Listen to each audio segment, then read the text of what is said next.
यदा यदा हि धर्मस्य ग्लानिर्भवति भारत अभ्युत्थानम् अधर्मस्य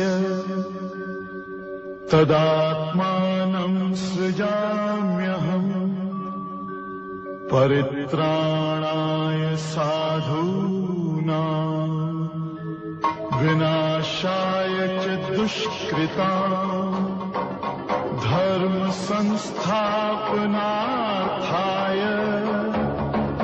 संभवामि युगे युगे भवति भारत अभ्युत्थानम् अधर्मस्य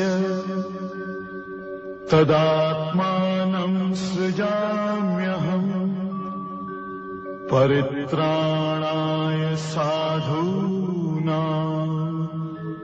विनाशाय च दुष्कृतां धर्म संस्थापनार्थाय संभवामि युगे युगे। आयो लाल सभई चो झूलेलाल। असां ही सुझाव सिंधियुनि जी परिस्थिति खे ॾिसी करे ठाहियूं पिया। सिंधियुनि जी परिस्थिति ॾींहुं प्रति ॾींहुं ख़राब पई थींदी वञे ऐं सिंधी समाज ॾींहुं प्रति ॾींहुं घटि पियो थींदो वञे, जेका ॾाढी चिंताजनक ॻाल्हि आहे। सिंधी समाज भारूती ढेर ते वेठो आहे, जेको कंहिंखे बि अहसासु कोन्हे। असां ही सभु ॻाल्हियूं ॾिसी करे सिंधी समाज एकता वारा कुझु सुझाव रखूं था। सिंधियुनि जी हींअर जी परिस्थिति पंहिंजे समाज जी ॻाल्हि आहे। शायदि केरु पंथ ट्रस्टी झूलेलाल साईं जो अवतार खणी सिंधियुनि खे एकजुट करनि। सिंधियुनि जा पंथ, सिंधियुनि जा ट्रस्टी जेके वॾे उहिदे ते वेठा आहिनि, झूलेलाल साईं जा प्रेमी शेवादारी महात्मा, उन्हनि खे बि निमाणी वेनती आहे सिंधी समाज एकता जी तरफ़ सां तव्हां सभिनि खे झूलेलाल साईं जो वास्तो अथव, जंहिं तव्हांजे पुकारण खां धर्म जी रक्षा जे लाइ अवतार खयो। अॼु उन धर्म खे बचाइण लाइ तव्हांखे झूलेलाल साईं जो वास्तो अथव। अॼु जी जेका सिंधियुनि जी परिस्थिति आहे उनखे गंभीरता सां खणनि। 5000 साल पुरानी संस्कृति खे इहे ई एकजुट करे सघनि था, इहे ई तारे सघनि था ऐं हिननि जी जवाबदारी अचे थी। स्कूल जो मास्टर ॿारनि खे जेका शिक्षा ॾींदो आहे, ॿारनि खे उहा शिक्षा ज़िंदगी भर जो सबक़ हूंदो आहे। तीअं ई सिंधी जा ट्रस्टी महात्मा पंथी असां सिंधियुनि खे जे रस्ते ते वठी वेंदव, उहो ई अचण वारनि ॾींहंनि में सिंधियुनि जो भविष्य आहे। यहूदी बि हिकु समय दुनिया जे अलॻि अलॻि राज्य में बिखरियल हुया। जॾहिं उहे हिकु थी करे हिकु मज़बूत देश ठाहे सघनि था, त सिंधी छो हिकु नथा थी सघनि। उहे सॼी दुनिया में 1 करोड़ बि कान्हनि। इन खां पोइ बि हू पंहिंजो वजूद ऐं पंहिंजी पहचान बि ठाहे वेठा आहिनि, छाकाणि त उहे हिकजुट आहिनि। उन्हनि खे बि एकजुट करण लाइ उन्हनि जा धर्मगुरु ऐं उन्हनि जा लीडर हुया। ही सुझाव उन जे लाइ बि आहिनि जेके सिंधी समाज लाइ कुझु करण था चाहिनि। सिंधी संस्कृति 5000 साल पुरानी आहे, पर गिनती में अॼु आंगुरनि ते अची आहियूं। बुखारनो, सरस्वत, मीरपुरी नाले जी बि सिंधियुनि जी हिकु जाति हुई, जेका अॼु लुप्ती थी वई आहे। सिंधियुनि जी कुझु जातियूं धीरे धीरे घटि पई थींदी वञनि, जेका ॾाढी चिंताजनक ॻाल्हि आहे। अचो त पहिरियों ॾिसो सिंधियुनि जो इतिहास छा रही चुको आहे। सिंधु अखर हिकु संस्कृत अखर आहे, जेको सिंधु घाटी खां संबंधित आहे। हिंदू धर्म में जेके 4 प्रमुख वेद आहिनि, ऋग्वेद, यजुर्वेद, सामवेद, अथर्ववेद, ही 4 वेद सिंधु दरिया जे किनारे ते लिखिया विया हुया। माताऊं भेनरूं जेके सुहाग जो प्रतीक हूंदो आहे सिंदूर, इहो शब्द बि सिंधु घाटी मां खयल आहे। तव्हां हिननि 2 वाक्यनि मां सम्झी सघो था कि सिंधी केतिरो पवित्र अखर आहे। पाण हिंदू भारत माता की जय वंदे मातरम चवंदा आहियूं, इन जी शुरूआत सिंधु जी धरती तां थियल आहे। ईरान खां वठी जम्मू कश्मीर, महाराष्ट्र हिकु समय सिंध जो हिसो हुयो। 1729 में सेठ भोॼूमल कराची शहर जी स्थापना कई हुई। सेठ भोॼूमल बंदरगाह जी शुरूआत कई हुई ऐं कराची खां वठी अलॻि अलॻि देशनि ताईं पंहिंजो वापार फैलाया हुई। ऐं हिकु समय में कणिक जो सभिनी खां वधीक एक्सपोर्ट कराची शहर मां थींदो हुयो, जेको अॼु ताईं कराची शहर जी बदौलत खां उहो देश हले पियो। हिंदुस्तान जो जेको हिंद अखर आहे उहो सिंधु घाटी मां खयल आहे। ऐं ॿियूं बि अनगिनत चङी क़ाबिलियतूं आहिनि सिंधी समाज जूं। 1947 में राजस्थान जो बंटवारो थियो, पंजाब जो बंटवारो थियो, बंगाल जो बंटवारो थियो, पर सिंध जो फ़ैसिलो हिकु तरफ़ सां ई रखियो। 1947 बंटवारे जे समय विधर्मियुनि बिना ॾोह ते सिंधु हिंदियुनि खे बिना कारण सिंध मां कढियऊं, जेके क़रीबन 8 लख खां वधीक संख्या हुई। अॼु ताईं पलायन जी सभिनी खां वधीक संख्या आहे। कहिड़ी बि सरकार कश्मीरी पंडित जो हमेशा जिक्र कंदी रहंदी आहे, पर सिंधियुनि जो कॾहिं बि इन मामले में जिक्र कोन कंदी आहे। 1947 में कुझु सिंधी ॿिए धर्म में हली विया कहिड़े बि कारण सां। कुझु सिंधी अलॻि अलॻि राज्य में बसिजी विया ऐं अलॻि अलॻि राज्य में बसण खां अलॻि अलॻि पंथनि में बि बटिजी विया। अॼु ही समाज ईअं पियो लॻे जीअं बिना मापी जहिड़ो थी वियो आहे। अॼु हिंदुस्तान में न ई कहिड़ो राज्य आहे, न ई वजूद आहे, न ई कहिड़ी बि सरकार वोट जे हिसाब खां हिन खे ॾिसंदी आहे, न ई सिंधियुनि जे लाइ कहिड़ी योजनाऊं निकिरंदियूं आहिनि। 5000 साल सिंधी संस्कृति जा अॼु 20-25 देश हुजणा खपनि, पर अॼु हिकु राज्य बि कोन्हे। अॼु उहो परिस्थिति अची वई आहे, चङनि सिंधियुनि खे, सिंधियुनि जे ॿारनि खे पंहिंजी मातृभाषा सिंधी बि ॻाल्हाइण कोन थी अचे। सिंधियुनि जे ॿारनि जूं शादियूं जाम लेट पियूं थियनि। कहिड़ी बि हिकु सिंधी न्याणी हिकु परिवार जे बरोबर हूंदी आहे। अगरि उहो न्याणी ॿिए धर्म में वञे थी त पंहिंजे हिकु सिंधी परिवार जो अंत थो थिए। उल्हासनगर, छत्तीसगढ़, गुजरात जे कुझु राज्य में कुझु सिंधी कन्वर्ट थी चुका आहिनि। उनजो हिकु वॾो कारण थी सघे थो सिंधी अलॻि अलॻि राज्य में बिखरियल आहिनि। अलॻि अलॻि राज्य में बिखरियल खां सिंधी न्याणियूं ॿिए धर्म में वधीक थी वञनि। कॾहिं सिंधी न्याणियुनि खे केरु मारे थो छॾे, कॾहिं केरु सिंधी ॿार खे थो मारे छॾे, कॾहिं केरु सिंधियुनि जो थो अपमान करे, कॾहिं केरु झूलेलाल साईं जो अपमान थो करे वञे, कॾहिं कहिड़ी सरकार सिंधी संत खे बिना ॾोह जे कारागार में बंदि थो करे। हिंदुस्तान में सिंधी अलॻि अलॻि राज्य में फैलण खां सिंधियुनि जे शादी जो कार्ज, मृत्यु जो कार्ज, जनम जो कार्ज या कहिड़ो बि कार्ज हुजे, चङियुनि जॻह ते उन राज्य जे मुताबिक़ थी वियो आहे। उनजो हिकु कारण इहो बि आहे कि सिंधी पंहिंजे समाज खे महत्व न ॾेई पैसे खे वधीक महत्व ॾिनो आहे।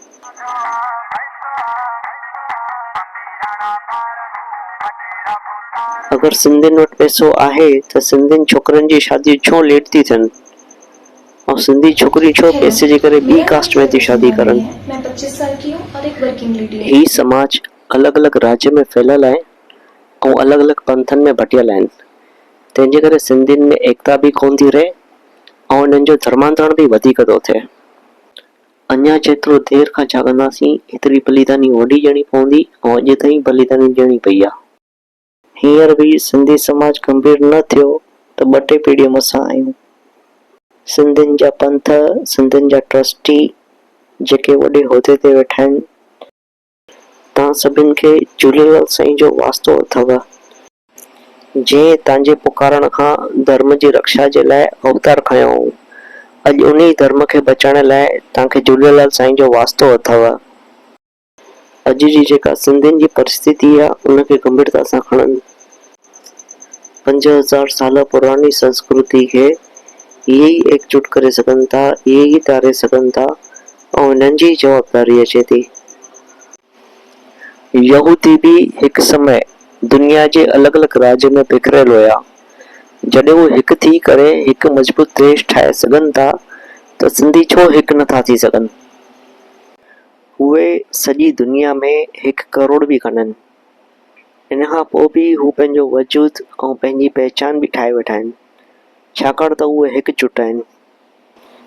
दादा वासवाणीअ भी चङी कोशिश कई सिंधी ॿोली खे बचाइण लाइ। सभु ॿोलियूं ॻाल्हाईंदासीं, सिंधी कोन ॻाल्हाईंदा, ईअं छा थींदो, सिंधी गुम थी वेंदी। If you don't use a language, you will lose that language. आहिस्ते आहिस्ते करे that language will vanish. Sindhi ॿोलीअ में उहो खज़ानो अथव जंहिं खज़ाने जी मां सम्झां थो सॼी दुनिया खे ज़रूरत आहे। असांजो सिंधी साहित्य, असांजो सिंधी लिटरेचर, उन में नगेट्स ऑफ गोल्ड पिया आहिनि। अजाया वेंदा मुंहिंजा प्यारा भाउरो, मुंहिंजूं भेनरूं। इन करे पहिरीं वेनती मुंहिंजी तव्हां सभिनी जे चरणनि में आहे, अॼु खां ई वठी शुरू करियो। ॿार नंढड़ा ॾाढो सवलाई सां ॿोली सिखंदा अथव, ॾाढो सवलाई सां। उन्हनि खे 3 ॿोलियूं सेखारियो, 4 ॿोलियूं सेखारियो, सिखी वेंदा। ॿारनि सां घरनि में सिंधी ॿोलीअ में गुफ़्तगू करियो, ॿोलीअ खे ज़िंदा रखो। ॿोली अथव असांजे क़ौम जी पार, ॿोली अथव असांजे क़ौम जो प्राण। जे प्राण हलियो वियो त इंसान घणो जताव करे सघंदो। चङनि ॼणनि जा सिंधियुनि जी एकता जे लाइ अलॻि अलॻि वीडियो ठाहे सुझाव अचनि पिया, पर उन जी शुरूआत कीअं थियणी खपे, कीअं केरु अमल में थो खणी सघे, उन जे लाइ असांजी भी इहा हिकु कोशिश आहे। अचो त हाणे ॾिसूं पंहिंजी सिंधी संस्कृति खे बचाइण लाइ कहिड़ा कहिड़ा क़दम खणी सघूं था। सभिनी खां पहिरियों झूलेलाल साईं पंहिंजा इष्ट देव आहिनि। झूलेलाल साईं सिंध जे शिदात कोट में प्रवचन कयो पियो, जेको पंहिंजे धर्म में अटल रहंदो, मां उन सां सदाईं गॾु आहियां। इहो प्रवचन झूलेलाल साईं जे हर मंदर में लिखल हुजणो खपे। झूलेलाल साईं जे हिन प्रवचन खे पढ़ण खां उन सिंधियुनि जो धर्मांतरण में अंकुश भी ईंदो ऐं सिंधियुनि में एकता भी वधंदी। पंहिंजे सिंधी समाज में भी धर्म जा नियम हुजणा खपनि, उन में सिंधियुनि जो वजूद भी रहंदो, सिंधियुनि में एकता भी वधंदी, धर्मांतरण में भी अंकुश थींदो ऐं ॿियूं भी चङियुनि ॻाल्हियुनि में फ़र्क़ु पवंदो।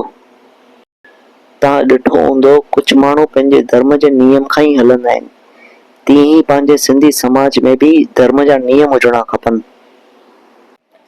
अचण वारनि ॾींहंनि में अगरि कहिड़ी सिंधी न्याणी जी ज़िंदगी बर्बाद थिए थी या कहिड़े सिंधीअ जे मथां अत्याचार थिए थो त उन जो जवाबदार केरु थींदो। अगरि धर्म जा नियम हूंदा त कुझु तकलीफ़ूं पंहिंजो पाण ई परते थी वेंदियूं। हर आर्तवार ते झूलेलाल साईं जो सत्संग थियणो खपे, इन खां सभु सिंधी गॾु भी थींदा ऐं सिंधियुनि में एको भी रहंदो। शादी मुरादी में, बिज़नेस में, चङियुनि ॻाल्हियुनि में फ़र्क़ु पवंदो ऐं सिंधियुनि जो जेको धर्मांतरण थिए थो उन ते अंकुश भी ईंदो ऐं गॾु गॾु झूलेलाल साईं जो प्रचार भी थींदो। पंहिंजे सिंधी समाज में भी चङनि पीरनि जनम वरितो आहे। साईं टेऊंराम, कंवरराम साईं, स्वामी लीलाशाह महाराज, दादा लेखराज, इन्हनि भी चङा चमत्कार कया आहिनि। सिंधी समाज खे इन्हनि जो ही प्रचार करणो खपे। ॿियो, जंहिं स्कूल में सिंधी ॿारनि जी संख्या वधीक आहिनि उते हिकु सिंधी टीचर हुजणो खपे ऐं हिकु सिंधी सब्जेक्ट भी हुजणो खपे। ॿियो, जंहिं स्कूल में सिंधी ॿारनि जी संख्या घटि आहिनि त उनखे महीने में, ॿी महीने में लेखिक, मौखिक या ऑनलाइन सिंधियुनि जी परीक्षा हुजणी खपनि ऐं सभिनि सिंधियुनि ॿारनि खे सिंधी समाज जूं जनरल नॉलेज जी भी परीक्षा हुजणी खपनि ऐं सभिनी खां वॾी ॻाल्हि, सिंधी फिल्मनि जी शुरूआत थियणी खपे। इन खां सिंधियुनि जे कलाकार अॻिते भी ईंदा, उन्हनि खे रोज़गार भी मिलंदो, सिंधी भाषा खे अॻियां वधाइण लाइ आसानी भी थींदी। ऐं ॿारनि खे सिंधी ॻाल्हाइण में सम्झण में बि आसानी थींदी। सिंधियुनि जा पंथ, सिंधियुनि जा ट्रस्टी जेके वॾे उहिदे ते वेठा आहिनि, तव्हां सभिनि खे झूलेलाल साईं जो वास्तो अथव। जंहिं तव्हांजे पुकारण खां धर्म जी रक्षा जे लाइ अवतार खयो, अॼु उन धर्म खे बचाइण लाइ तव्हांखे झूलेलाल साईं जो वास्तो अथव। 5000 साल पुरानी संस्कृति खे इहे ई एकजुट करे सघनि था, इहे ई तारे सघनि था, ऐं हिननि जी जवाबदारी अचे थी। उसी प्रकार से जीवन जीता था। माननीय नरेंद्र मोदी साहिब जी खे बि अॼु जी सिंधियुनि जी परिस्थिति खे ॾिसी करे उन्हनि खे बि चिंता आहे। सिंधियुनि खे छा करणो खपे, तव्हां मोदी जी जे हिन सुझाव खे बि ॾिसी सघो था। उहे चवनि था, मां तव्हांखे पंहिंजो सम्झी करे थो चवांव।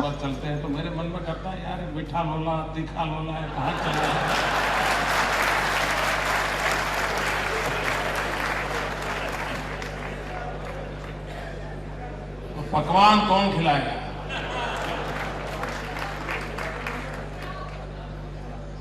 आप सोचिए, चला जा रहा है।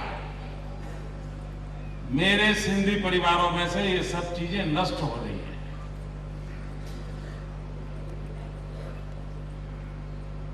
क्या ये हमारी जिम्मेवारी नहीं है कि हम इन विरासत को बचाएं? मैं कई बार मेरे मित्रों से कहता हूं कि भैया अहमदाबाद में कभी तो सिंधी फूड फेस्टिवल करो।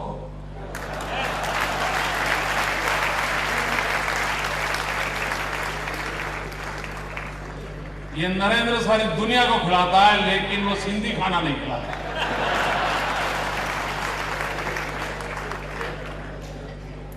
मैंने कहा, मैं मुख्यमंत्री के नाते नहीं, अपनों के नाते आपके साथ बीच में बातें कर रहा हूं, क्योंकि मैं इतना मिलजुल करके आप लोगों के बीच में पला बढ़ा हूं, इसलिए मुझे पता है। आप युवा पीढ़ी को जाके कहिए, उनसे पूछिए, सिंधी का परंपरागत पहनाव क्या था, क्या पहनते थे।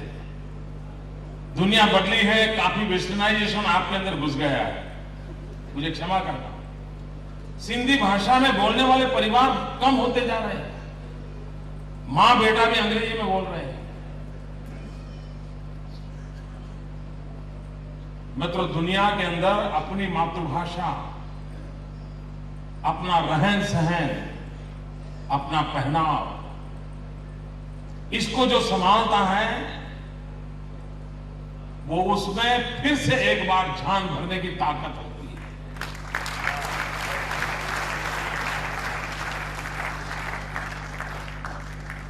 और एक समाज के नाते आप इकट्ठे हुए हैं, तो मेरी प्रार्थना होगी कि एक बार संकल्प करके जाएं कि हमारे घर में हम सिंधी क्यों न बोले।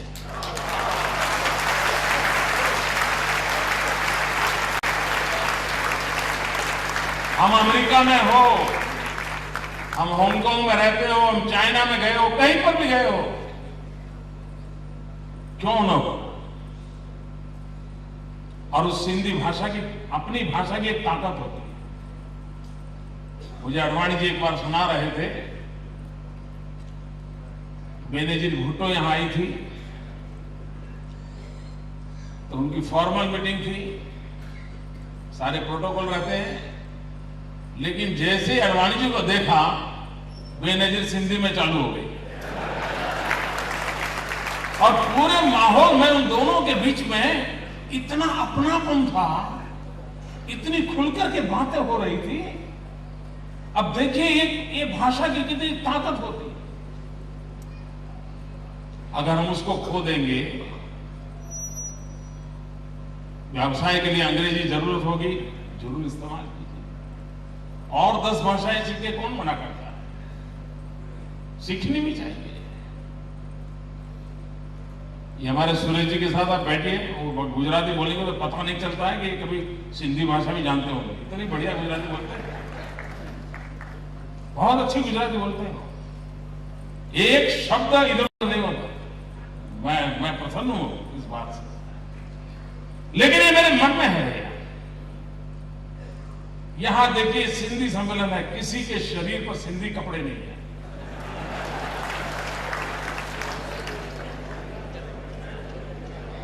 इसे आप आलोचना मत समझिए भैया, इसे आप आलोचना मत समझिए। ये आपकी विरासत है, आपकी ताकत है, आपको उसको क्यों खो रहे हो? मुझे दर्द हो रहा है और इसलिए मैं कहता हूं, क्या कभी एक सत्र तो ऐसा हो कि सब सिद्धि भावनाओं में आएंगे?